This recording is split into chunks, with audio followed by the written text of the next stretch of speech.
Welcome back to the Great Hip Hop Debate, where the topic is violence in the rap game. Has it gone too far?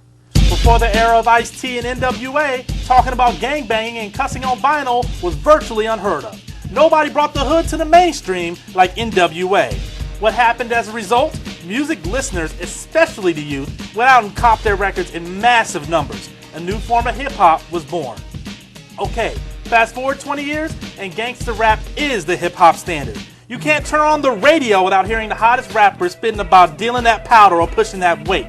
Turn on MTV and BET, and almost every rapper got a story about packing his 9 or his 4.5. But how real are these stories? There have been rumors of rappers posing as studio gangsters in order to get those sales. 50 called them wanksters, and the term stuck. It's funny how hip-hop used to be an art form where you could spit that real and get love, regardless of what you were talking about. Nowadays, if you ain't packing that street life in your rhymes, real or fake, your rap career will be short. So what came first? Violence in hip-hop or violence in the black community? Nah, let me flip it on you real quick. Sharon, is hip-hop imitating life or is life imitating art? Well, I really believe it's a little bit of both, Robbie. I think that, the scenario you gave with like 50 Cent and Ja Rule, I believe if you have not lived it, then you really can't talk about it. And I think that that's where a lot of the issues came up with 50 Cent and Ja Rule. Right. I think that if you read about something, I'm not really down with you talking about it. You know what I'm saying? I mean, you might can talk about it, but I think that what the young people really identify with, especially the ones that ran out and bought those records,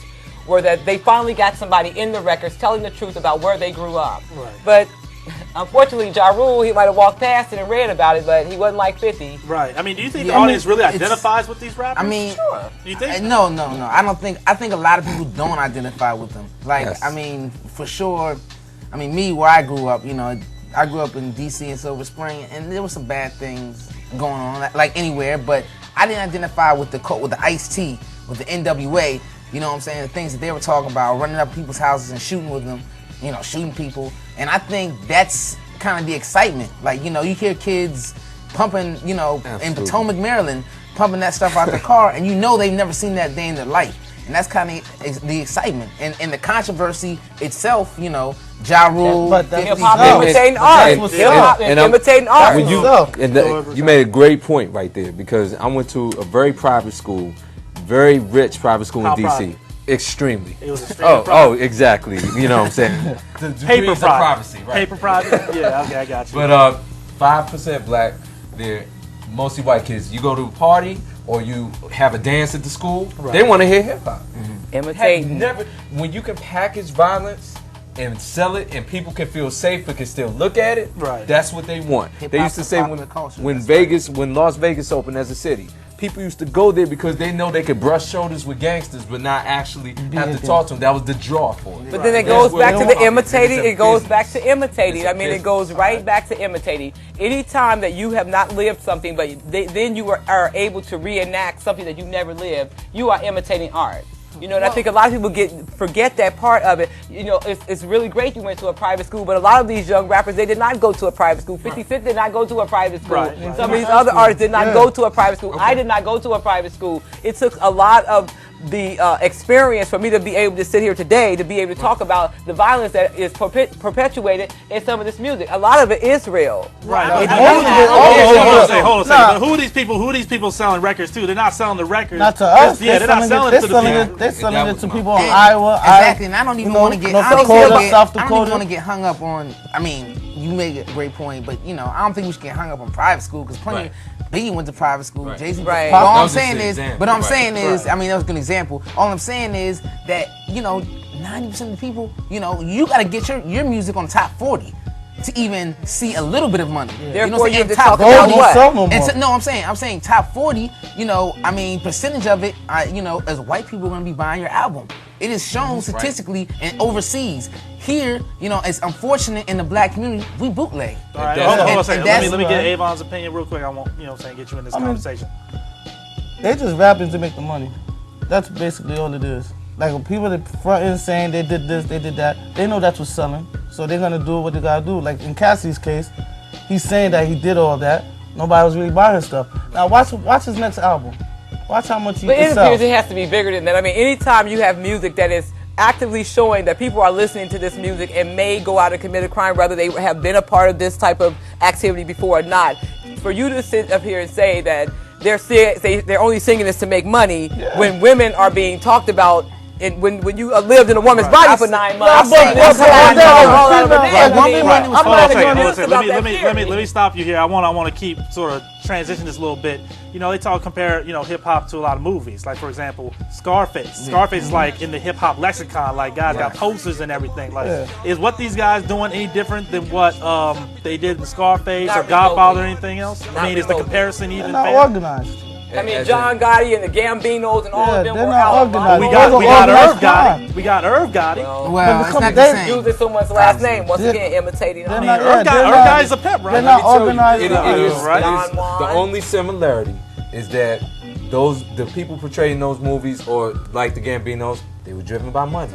Hip hop driven by money. The second if you make a record, I don't care how violent you are or whatever. If you're trying to be a rapper, you make a record and it doesn't sell, you're gonna change what you're doing. So if they don't right now, look at down south, look at Atlanta. So hold on. I just have a question. So do you think that they made Scarface in 1982 or 3 with the implication that they were just gonna make Scarface to make money?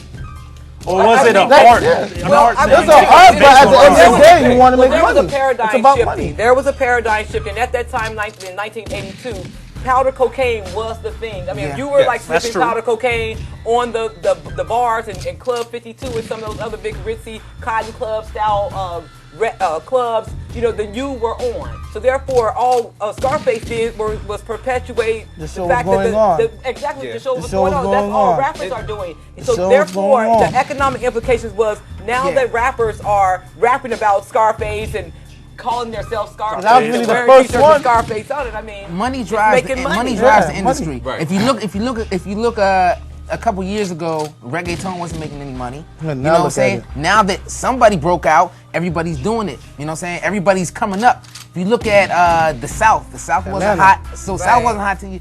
Now there's everybody. The South runs it's money driven. You know what I'm saying? It's money driven.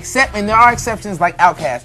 They don't fall under the conventional, they're pioneers. They don't have to. They're pioneers. They don't have to. But for the most part, people are falling in line. They see, look at Jay-Z. Jay-Z, you see what they don't know about Jay-Z is he's deeper than that. That's right. He but goes way we're beyond talking that. about the violence that exists in this music, the violence that's not perpetuated through either a physical abuse or a mental abuse. Therefore, anytime you got a 7-year-old, high school. Why they not blame? Why they blame? Well, they actually said that the gentleman, the guy that was involved with the Columbine shooting was listening to Tupac music, so Tupac still got to be. Well, they said he was listening to Marilyn Manson too. Exactly. So you know what I'm saying? It's just how they accentuate violence. They copped that Marilyn Manson album too. That joint's hot, right? Yeah, but they didn't. I know you got it in your plan. Don't be hating.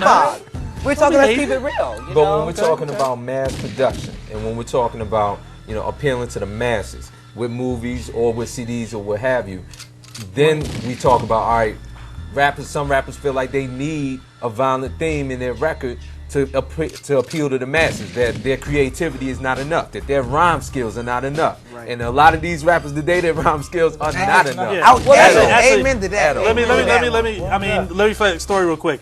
The Roots rapper Black Thought MC, he's been with Roots. Roots been doing their thing for well over a decade. Yeah. Both his parents got murdered. But you know what? He doesn't want to talk about that in his raps. He doesn't want to speak about that because he feels like that's not an appropriate topic. He could have used that and he could have gone triple platinum talking about how his parents and how it affected him. We will never know. But he wanted to reflect on more positive things. He wanted to talk about that essence. He was birthed in that hip hop era, and that's what he wanted to talk about. Right. Now, I'm not trying to cut any of you off here. I know you got a great conversation, but we got to go pay some bills. We'll be right back. You're watching a special episode of the Great Hip Hop Debate, Hip Hop and Violence. If you still haven't experienced the phenomenon that is the Great Hip Hop Debate, please visit our website at www.theverseworldorder.com.